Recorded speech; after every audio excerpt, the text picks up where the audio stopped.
Time for Steve Merrill to stop by, break down all the huge games across college football for us here at the Voice of College Football. Steve, we've got Clemson, who in a sense has played themselves back into the ACC race, more or less because of a Miami loss against Georgia Tech last week.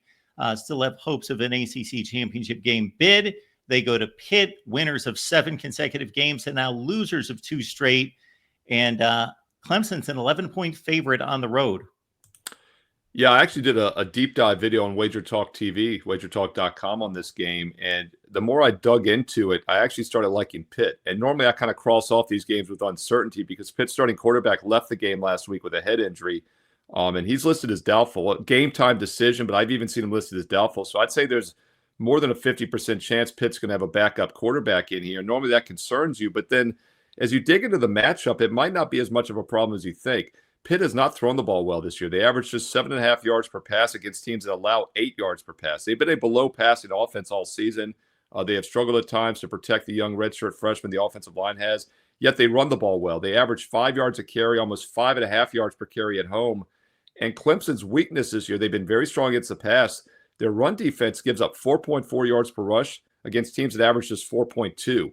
And now they're playing a Pitt team that averages over 5 yards a carry. So even if we get the backup quarterback, I think they're going to run the ball. It's going to be the same game plan, and we definitely get line value. In fact, if you lose just the margins of victory this year with this slightly tougher schedule that Clemson's played, Clemson's about 6 points better on a neutral field. You factor in 2 to 3 points for home field, that's 3 to 4 point line. I run 10,000 game simulations. I factor in the backup quarterback at about a 70% clip in those, and I still had Clemson winning by just over 7 points on average. So at plus 11, I do think this line is inflated. And I think if Pitt can run the ball, which they might be able to do, this game could be close. So there is actually some value, some surprising value the more I dug into it with the Pitt Panthers.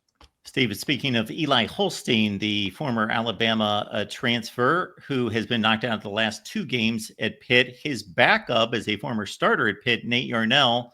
But yes, the Pitt passing game has been mediocre at best. Yarnell came into last week's Virginia game and went a woeful 4 of 12.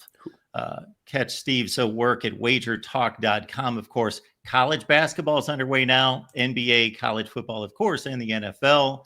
And the Under the Radar selection featuring Steve's top pick for us here at the Voice of College Football.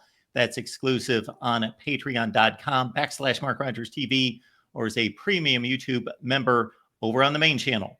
College football is even more exciting with some action on the line. And the games are even better when you're cashing in. And the Voice of College Football is the place to be to get the greatest value. Let's start with my picks. 75% against the money line, 58% against the spread. I've got a 40-year track record. In fact, in 2023, at $100 played per game, you would have netted over $9,300. And guess what? I'm just the warm-up act. Steve Merrill, our ace in the hole, show stopper from Wager Talk. 6 years with the Voice of College Football, over 30 years in the industry. Steve gives us analysis on all the big games, but you can't miss Steve's weekly Under the Radar pick, which went 21-5 against the spread the last 2 seasons. I repeat, 21-5 against the spread. You also get picks from some of our top analysts here at the Voice of College Football, including Steve Dace and Matt Zemek. Become a YouTube channel member or Patreon member for just $99 per month. Go to the main channel on YouTube, click join, and select the betting tier. Do the same thing on Patreon. Make 2024 a winner now.